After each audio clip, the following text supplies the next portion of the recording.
Hello everyone.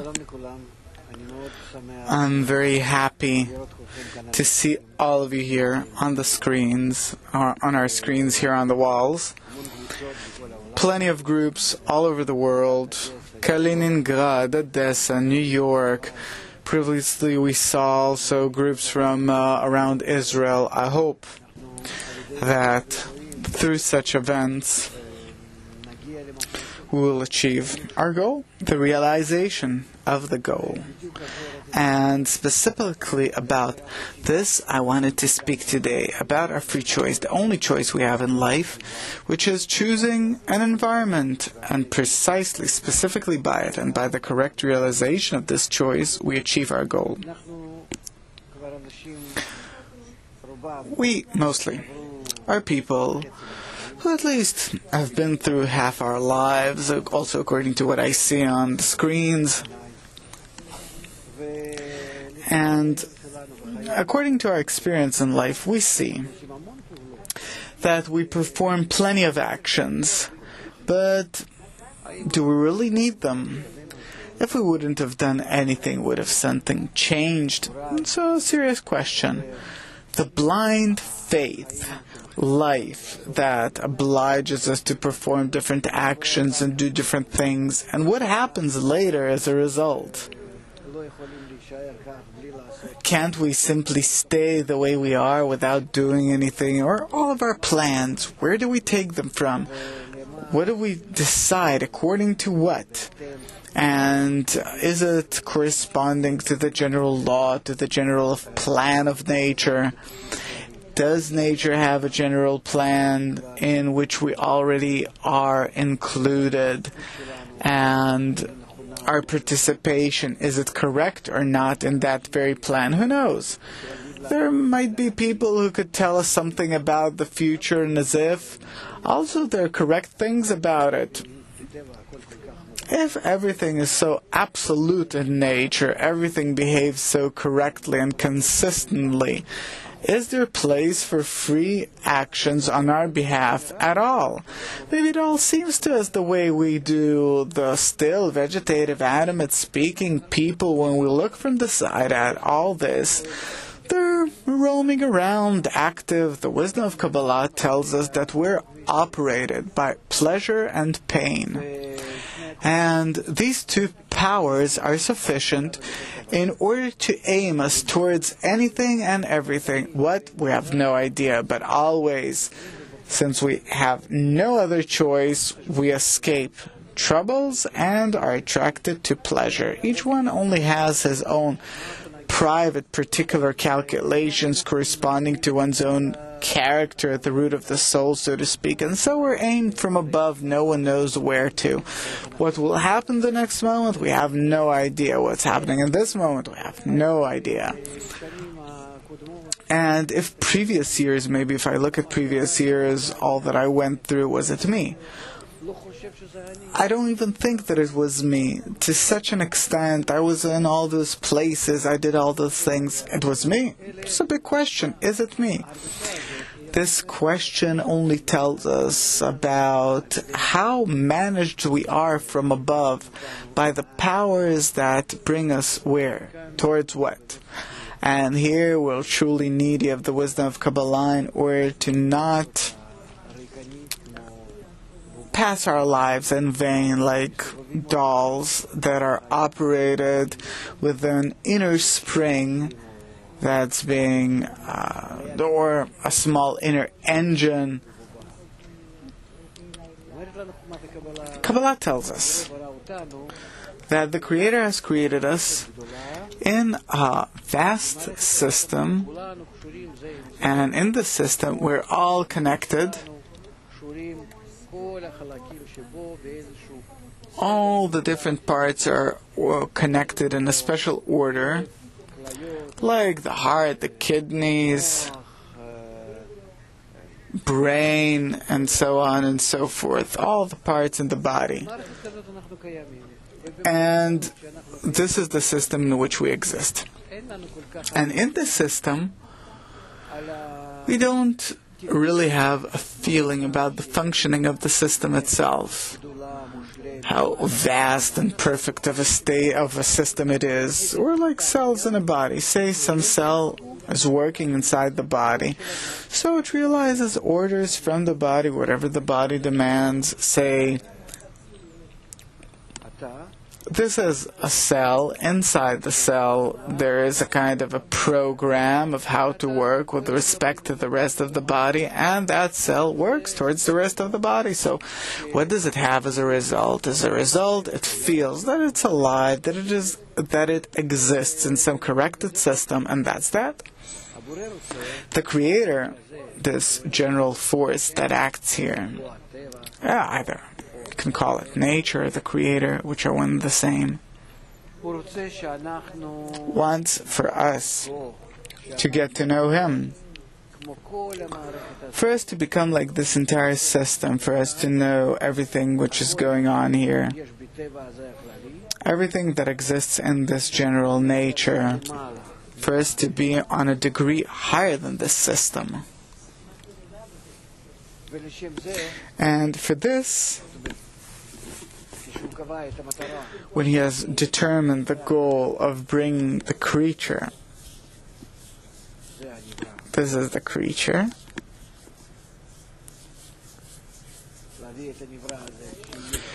to bring this creature to become like Him. How is it possible to do that? You have to withdraw the creature out of this system and to start teaching him how to be above the system, to get to know the system from the outside. Seemingly, as I come out of this entire system and I'm standing outside it, from the external place, I am observing the entire system like the Creator. Then, this way, I can refer to it and learn who is it, what is it, who am I, and what am I, and how do I manage it. I become like the kettle, like the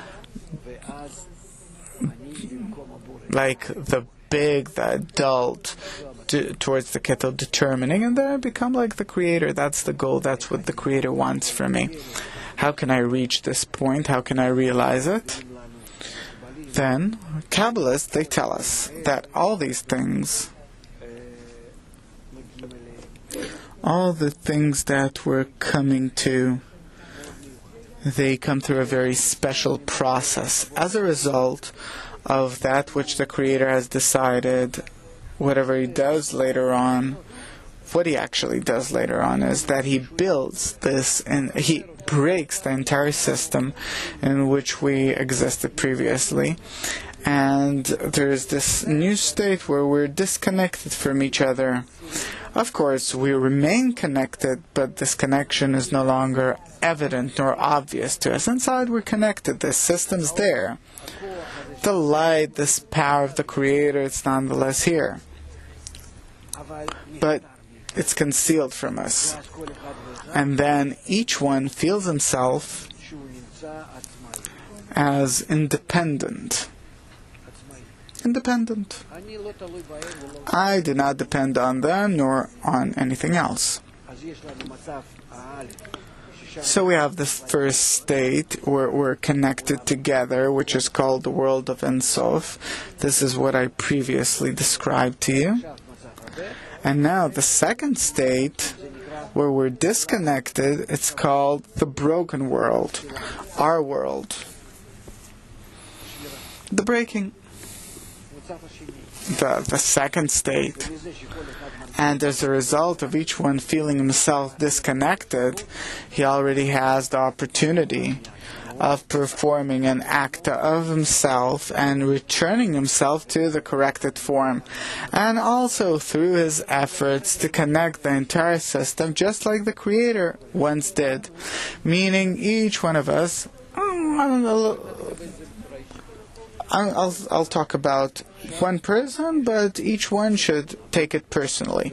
Each one has a role to correct the world, and we do not stand in each other's way. I have to correct the system, connect myself to all the others, operate everyone. And also, whoever is outside of me, let's say the other, who also has the same role towards the system. And each and every one, and another one.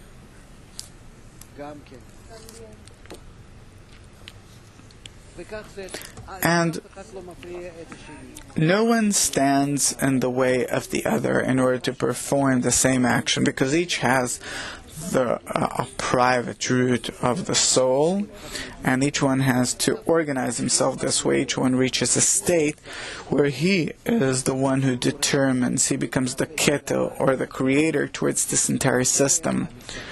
The one who determines, organizes, connects everyone together. And thus each and every one. So it says that each one has to achieve the degree of the Creator. Each one has to compare to Him, connect to Him, achieve a state where each and every person, any creature, and the Creator will truly be equal. And from the preliminary state in which we're connected, and through this second phase where we're disconnected, this is the second phase. And let's write here previously. It's the first phase.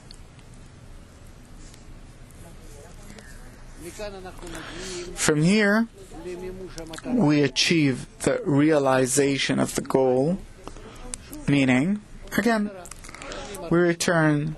Once again, I feel myself in the world. My world is where I and others, it's not that in vain I'm drawing them as dots, because this is how I feel them. Because who are they to me? They're simply dots. I merely feel them according to however I want or can use them. And that's it. As a result of referring to them this way naturally, I have to discover an entirely different attitude towards them, like the Creator in the very first stage.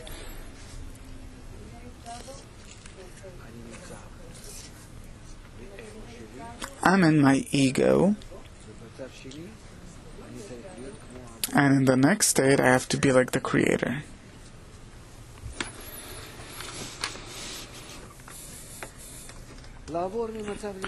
To shift, cross from one phase to the next, that's what I have to do. Am I capable of doing it? We know that all in all, in creation, we have two forces. The upper light that works, that influences me, and me, who's operated by it. It operates me as a desire. And here it's pleasure or light. So here it's called Kli.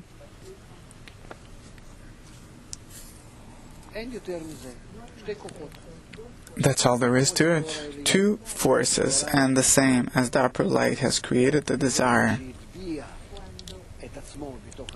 by imprinting itself in the desire.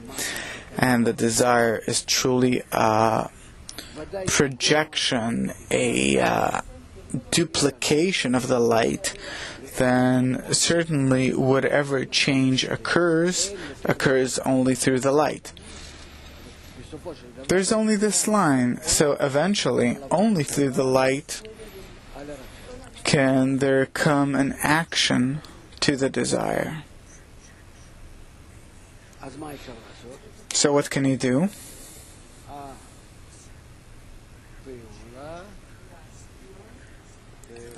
The action, the only action.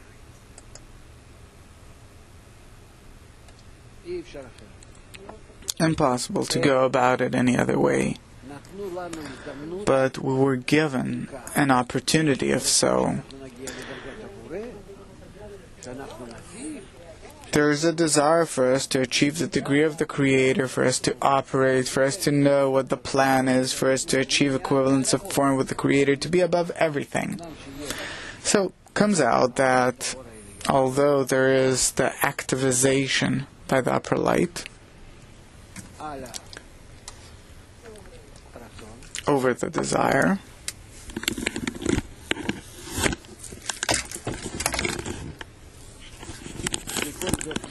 nonetheless, from the desire, let's do it this way, nonetheless, from the desire, there is the ability to influence, to affect the light. There is the ability to affect the light, to create a feedback, a return connection. And here is our free choice. How did I do that?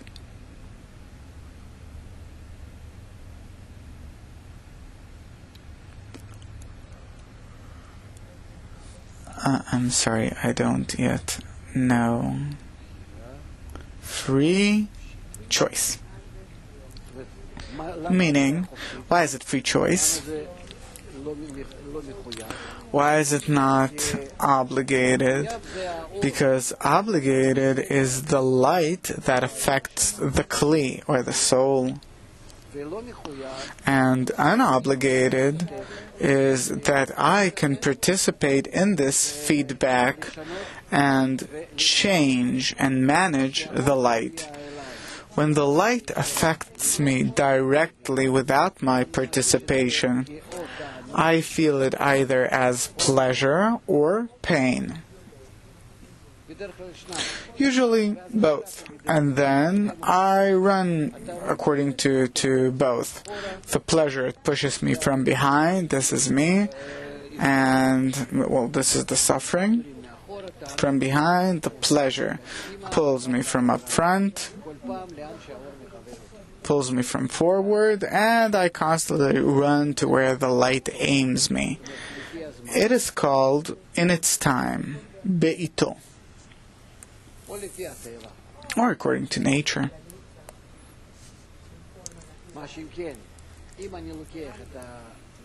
Whereas, if I take my influence over the light, when I take my own free choice, here it's without time. This is the way of achishin, of hastening. I can shorten time and do whatever I want. Whatever I want, meaning that I'm capable of truly performing wonders. The Creator, He gives me the opportunity to perform. If you can influence the light, do whatever you want. Now the question, but how can I influence the light? Turns out that I can influence the light only corresponding to its nature. I can influence the light only in one direction. If I want to speed up, hasten my development towards a predetermined preferable goal, meaning I need to know in advance what the goal is, who am I now, how am I supposed to be, meaning where previously I was disconnected from others, this is the current state, and I used to be in a state where I was connected with everyone, the first phase, let's call it Olam En Sof. And I have to then discover the extent to which I want to be in the corrected state, and to get a desire and the ability for it and the urge to an extent to which I will oblige the light to change me and to bring me to the corrected state. How do you do it? So the Kabbalists, they tell us, how do we realize this? They say that it's very simple. Please read. I have a helper, Niv Navon, all of you know him. He will give us a few nice verses by Bala Sulam about this. So, from the introduction to Tess, item 4, Bala Sulam says, "It is indeed true that the Creator himself puts one's hand on the good fate by giving him a life of pleasure and contentment within the corporeal life that is filled with torment and pain, and devoid of any content. One necessarily departs and escapes them when he sees a tranquil place, even if it seemingly appears amidst the cracks. He flees there from this life which is harder than death." Meaning, it is the Creator who brings us into a certain state. Here it's the state of choice, but before I achieve the state of choice, the Creator pushes me towards the state from the previous state, either by suffering from behind or by pleasure from forward. And this is the path I made, the path I've made through the incarnations, through many incarnations.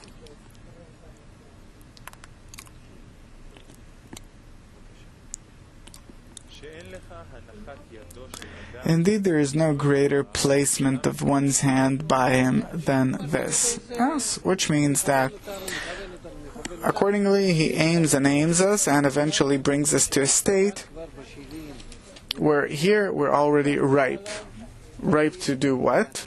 From this point and on to do something ourselves. Like we see with children. We grow and grow and grow, and suddenly at the age of 6, 7, 8, we see it's a small human being. He has something to say about things. You can't simply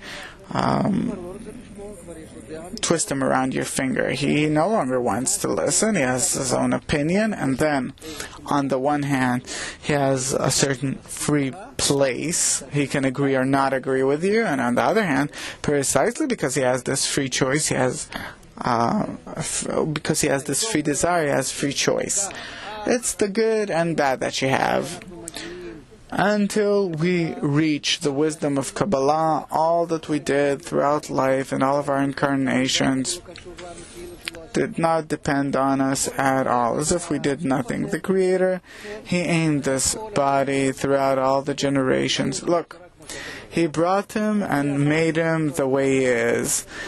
Brought him to be my student. How long ago? 7 years ago.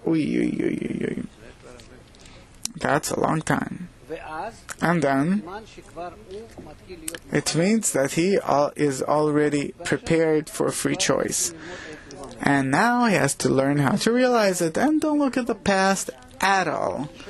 We have no control over it. We didn't do anything. As he said, how does he put it? About the life filled with torment and pain. Where even if seemingly appears amidst the cracks, then if there's a tranquil place that seemingly appears. So necessarily, who am I? I'm the will to receive pleasure. And I have no choice. I run around my whole life this way. It aims me. 100% devoid of any free choice. This is how I carried out the entire path. For how long? Tens of thousands of years are we incarnating. So of course now it's important for us, if now we have such opportunities to influence our destiny, it's preferable for us to study them. Why? Because now we have a special vacant void that if we use it correctly, we will profit. And if we won't use our free choice, then we'll lose big time. It's not that I can or can't. If now I do not realize my free choice, then the torments will be much greater than they were previously were. They aimed me from a smaller life to a bigger life, obliged me to develop in technology, changing in society, in the group. That's what humanity ordinarily does. Here, when I am already prepared for free choice, and I do not realize this feedback, then the lack of my implementation of realization returns to me as suffering. Let's say like a kid. If he can't do something, he's not demanded. What can you do? He's being referred to as to, if he can realize and doesn't, of course, against the absence, the lack of realization, we add pressure. Same here. Same here with us. Thus, it is preferable for us to learn what is the free choice suddenly revealed to us as a must. Free choice, it's not free on behalf of the Creator that He operates us. He'll oblige us to accept the things. We won't be able to escape it. But the free choice should be ours. We'll learn in a minute. Why is it called free? Where is the freedom here? Can I escape it? No. It's not the freedom to escape or not. The freedom inside, the freedom itself to choose, that I build for myself a free place, to be a free people in our desire, transcending our ego. The choice is the freedom to transcend the will to receive. Thus, it's called free choice. And it's not that I'm free to choose or not to choose, to advance or not to advance. The torments, the suffering will oblige me and each and every one to achieve free choice. I want to emphasize this point. I think that, so I won't use it if it's free. So that's not what we mean by saying that it's free, but the goal that I choose the freedom of the will to receive. So he carries on and says, and one's choice refers only to the strengthening. This is because there is certainly a great effort and exertion here before one purifies one body to be able to keep the Torah and mitzvot correctly, not for his own pleasure, but to bring contentment to his Maker, which is called Lishma. What does that mean?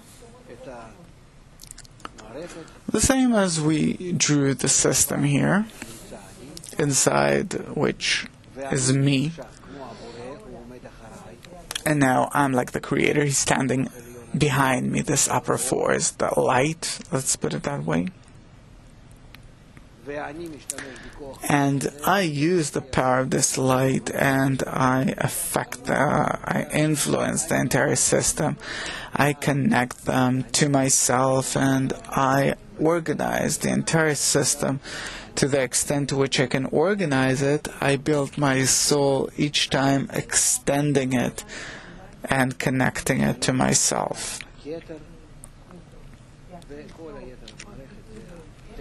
And the Keter here and the rest of the system are my 9 lower ones. This is how we're supposed to see our free choice, meaning when I ascribe to those outside me, I determine their connection to me, for them to be organized, for the upper force to dwell in them, for the light of Ein Sof to fulfill them, namely the limitless attribute of bestowal. It's all up to me. And this is what we have to come to. And then, when I look at myself and I look at others, I can't see how can I achieve this. Where do I take these powers from? How can I ascribe this way? How can I be like the Creator that I'm here towards them? Where will I take the entire, all the brains, the power?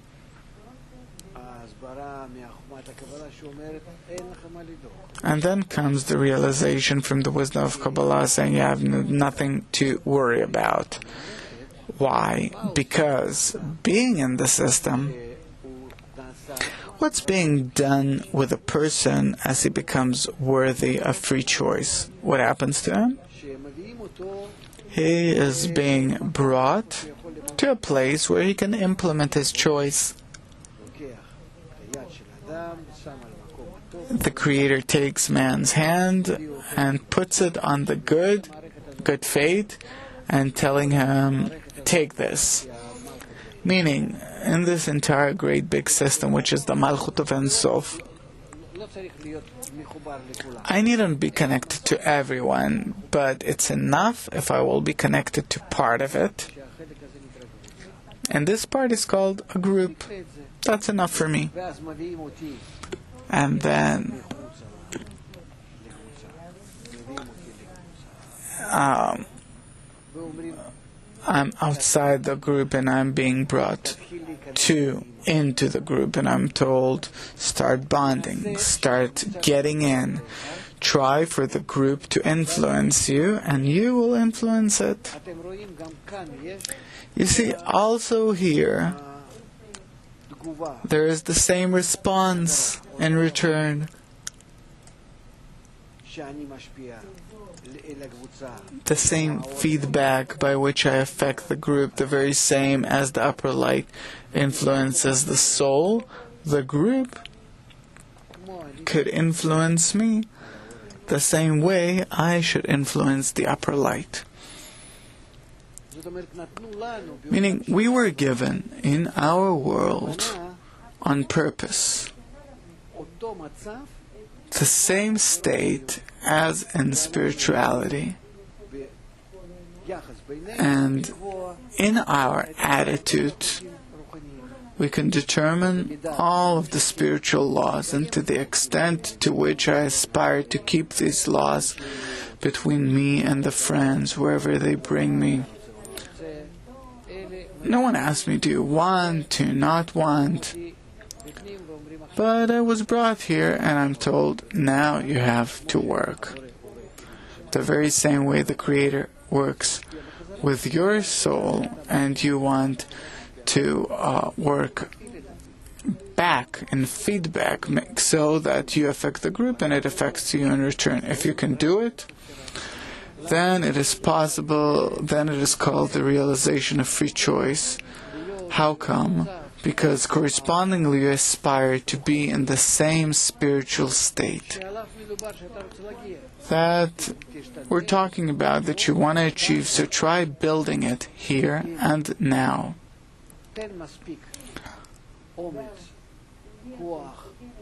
If you'll put in enough courage, bonding, as much as you can, you will feel that through this environment comes to you the upper light.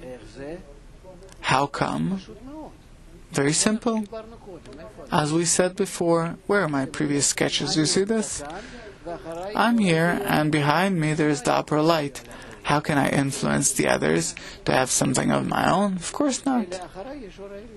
But behind me there is the upper light. Same here. From the group, I get the same upper light in it. And then it is found that I have to ascribe to the group. The group, it's not the friends, it's called that very same power that we create amongst us. In this system, which is the group. This is us, these circles, but in between the circles, that which we make, that's what's important. That in between the circles, what we create, that is our entire intensity, this network, the attitude, the attribute of bestowal that doesn't exist in each one particularly. In each one remains the ego. Each one is an ego. Outside, whatever it emits towards the others, that's bestowal.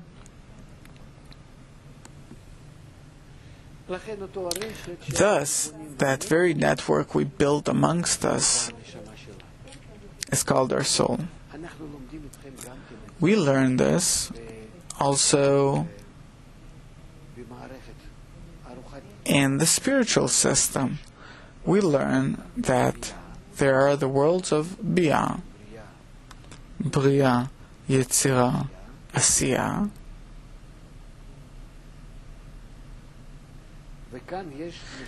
And here, there are the broken souls.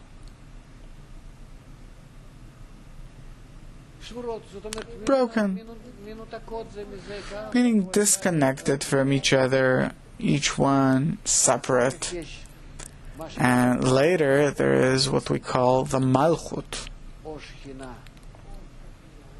or Shechina, which is all in all the total sum of souls.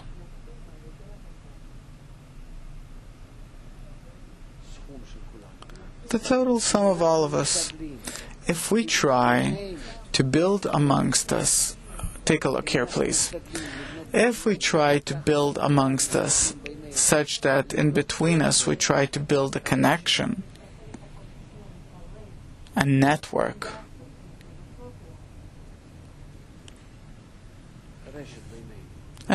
between us. This network, not we, because we're egoists. This network, it ascends here. The network itself, and it is called the soul, or a reflected light, which is the kli, the masach,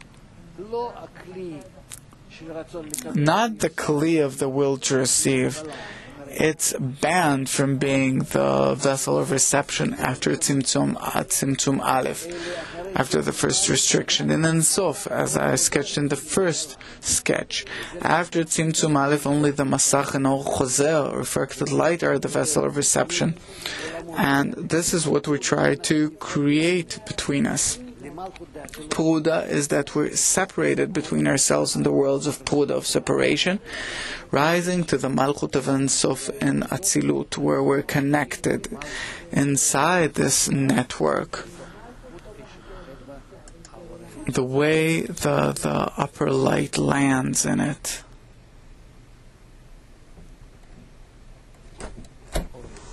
Upper light.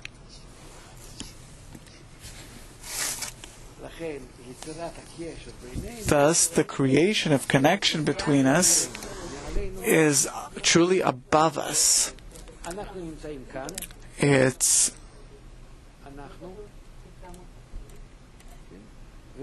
This is us, and here what we have is the participation, the arvut. This is what rises above the parsa. Either we'll draw it differently.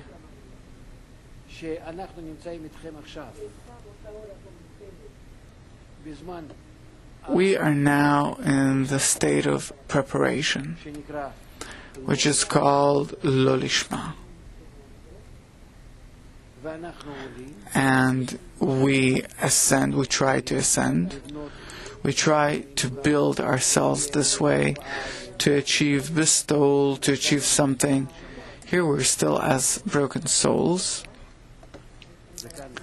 And here is the Machsom, Parsa.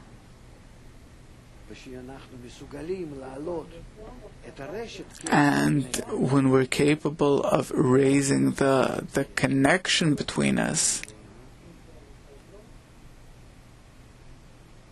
the connection between us, then it means that we cross the machzon. If we have created the least connection between us, here it is already the upper world.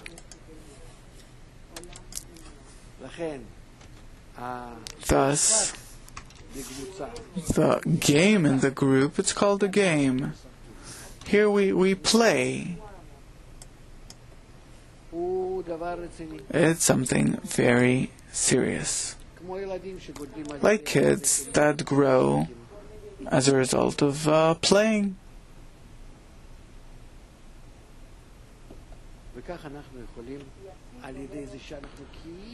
And thus we ascend by as if trying, as if wanting, as if loving, as if connected, as if. By this, we awaken upon ourselves, even here, light from above, which is called the reforming light, the surrounding light, and all this only in order to create a network of connections between us, which is the soul.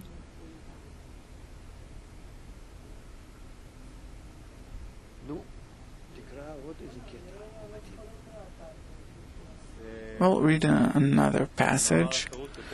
So in the Freedom, Baal HaSulam writes,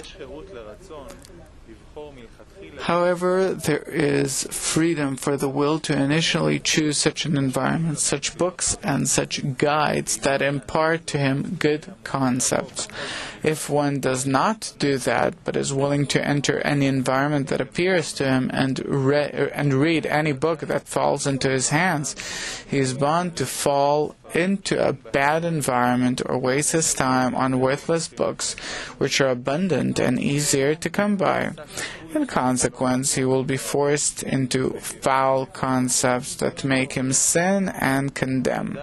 He will certainly be punished, not because of his evil thoughts or deeds, in which he has no choice, but because he did not choose to be in a good environment, for in that there is definitely choice. What does he want to tell us? Although it's not such a suitable passage, but what does he want to tell us for our matter? I'm in a certain state.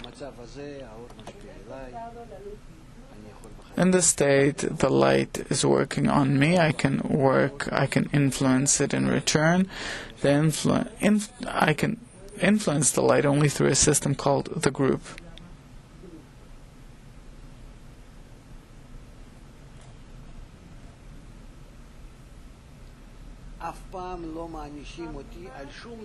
I'm never being punished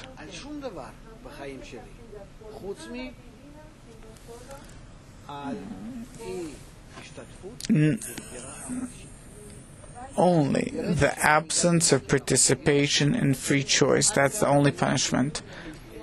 The moment I've reached free choice, up to this point I incarnated, I developed through, the upper force, the power of nature, which was pleasure, suffering.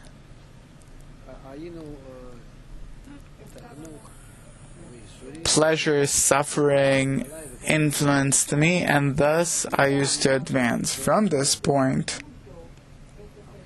this is the place of choice.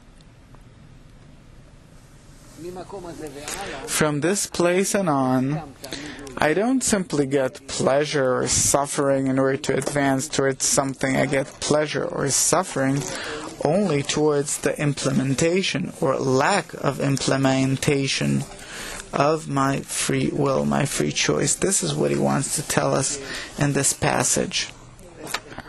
How does he put it? Not because of the thoughts and evil deeds which he has no choice over, but because he did not choose to be in a good environment, because in this truly he has choice.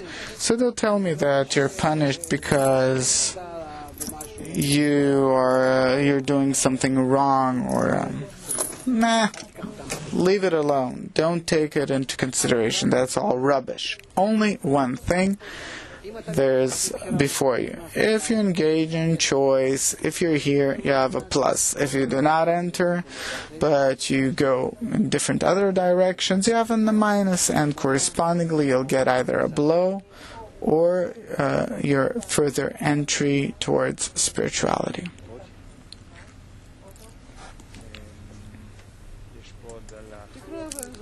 Read and then we'll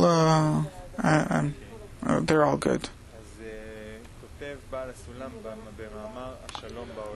Baal Sulam, he writes in Peace in the World, each and every individual in society is like a wheel that is linked to several other wheels placed in a machine, and the single wheel has no freedom of movement in and of itself, but continues with the motion of the rest of the wheels in a certain direction to qualify the machine to perform its general role. And if there is some breakdown in the wheel, the breakdown is not evaluated relating to the wheel itself, but according to its service and role with respect to the whole machine. What does he tell us? If you remember, once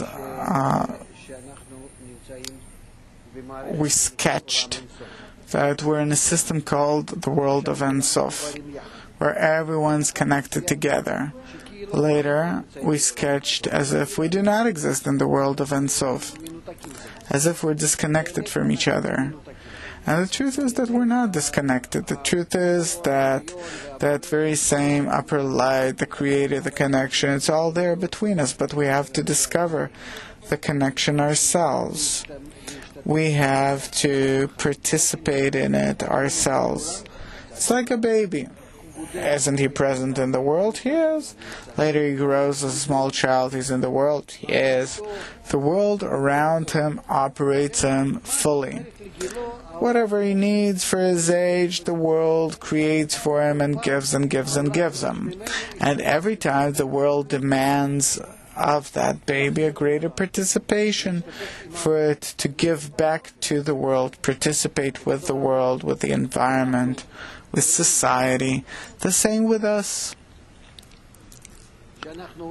As we ascend from our world through all the degrees upwards, how are we similar to babies?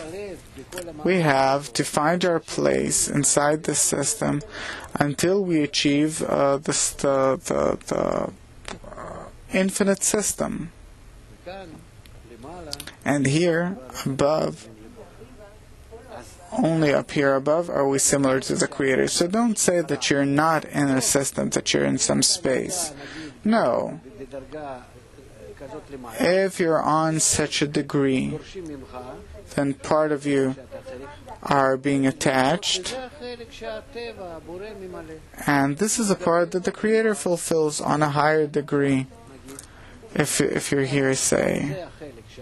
So this is the part that you fulfill, and this is the part that the Creator fulfills, until you achieve a state where you entirely fulfill everything instead of the Creator. Clear?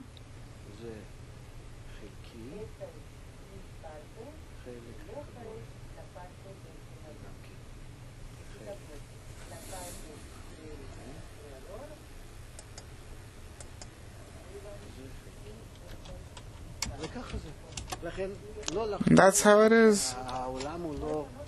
Not to say that the world is not managed from above. Of course, everything is attached from above. Only you have to reveal it in practice. How I take upon myself that very part to be corrected like the Creator. Then I reveal the corrected world, that very same corrected network. And always we get torments only to the extent to which we do not participate in free choice. Say I'm in a special state here someplace, and I'm supposed to come from this state, say from number 12 to number 13 on degrees. If I do not implement this, this is the only thing for which I get suffering. Let's say I'm like a small baby that doesn't study, that can't realize something, that is being put pressure on, gets different exercise and treatments in order to nonetheless realize it. Thus, the suffering comes to us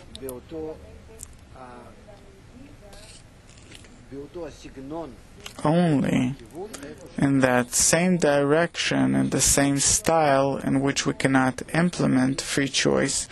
And choice, once again, is to bring our connection back to the state like it was in Ein Sof.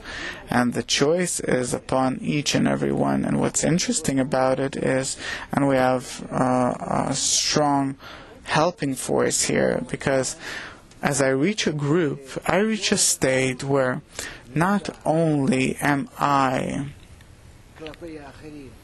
towards others, but all of them can help me, and I help them, and thus each one of us, in our reciprocal participation, helps each and every one. This is the example he gives us. He sets with the cogwheels, or a person who drills a hole. If he does, then he harms everyone. But if it's vice versa, if he helps everyone, then truly his reward is great, and the group, it becomes as an amplifier, where it truly increases our force and very quickly gets us to the goal. So, turns out as follows. There is no more than free choice. All the rest of our actions are necessary actions, predetermined actions. We have no ability to change anything about them. We'll do them anyhow. So only in free choice are we free. Our free choice is only in order to hasten the path to achieve the goal. The choice is being made only in the group, by connecting all the friends to myself and by being connected to them. When we reach such a network of connections between us, as this network becomes the Malchut of Atzilut, that takes on the revelation of Atzilut. And let's hope that through such unity days, that will truly unite into such a network and achieve the realization of the Creator. Thank you very much, and see you in 2.5 hours. I'm waiting for you with questions and answers you'll get according to whatever you ask. Goodbye. So let's hear who is with us and what do we have coming up. The internet here is exploding throughout the entire lesson. Questions, inspirations from all over the world. We have a list, a long list. We have from Finland, Peter, Moldova, Bracha from England, David from New Jersey, Sharon from New Jersey from the virtual group, Sylvia from Guatemala, Riga group, Colombia group, Nizhny Novgorod, Andrei from Poland, Turkey, Simeon from Luda, Owen from Beijing, Sydney group, Alexander from Kiev, John from Flowery Beach. And behind all these friends, we see entire groups. If you say some friend from Kiev, we see 70 people. These are dozens and dozens of people. Great. We're very happy to see Philadelphia, Chicago, New York, St. Petersburg. Look how many people. And here it's only those that write, of course. And Kiev. Who else do we have there? Voronezh, Belgium, Berlin, Mexico, and more. I can't exactly see from here. Minsk. Hello, Moshe. London, Prague, Nuremberg. Very good. We're very happy. Toronto, we're very happy to see you. Tony, how you doing? He doesn't want to say hello, huh? And we'll see you. Berlin, finally a big group. I see people there. Very good. And thank you very much to all of you for your participation. We'll stay together, truly bonded. Thank you very much. And see you soon. And carry on without me, but I'm watching with you. Okay, our timetable continues as follows. Our next activity, according to Israel time, all that I will read out now is Israel time, 5:30, local workshop in all of our centers all over the world. This is going to be at 5:30 Israel time till 6 p.m. We'll have a panel of questions and answers with Rav. It's going to be on Cap TV and also on Israeli television on channel 66. 7 p.m. We'll have recess. And then 7:30, our great event, live studio on Cap TV and also on the Israeli Kabbalah channel. So we remind you, our next action is 5:30 Israel time. It's in 35 minutes. It's a local workshop in all of our learning centers, physical centers all over the world. And let's sing.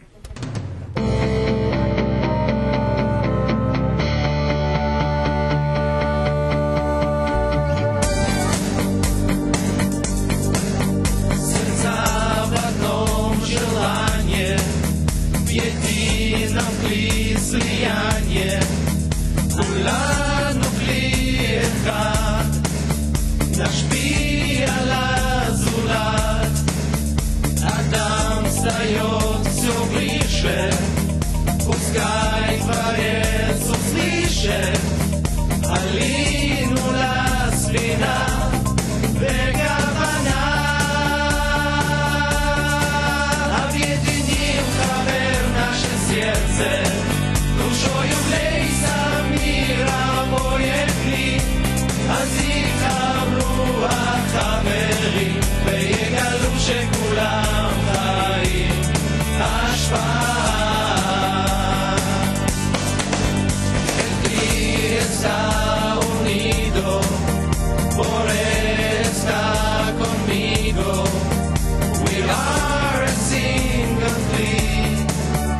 Adam is you and me. Cruzamos la pared.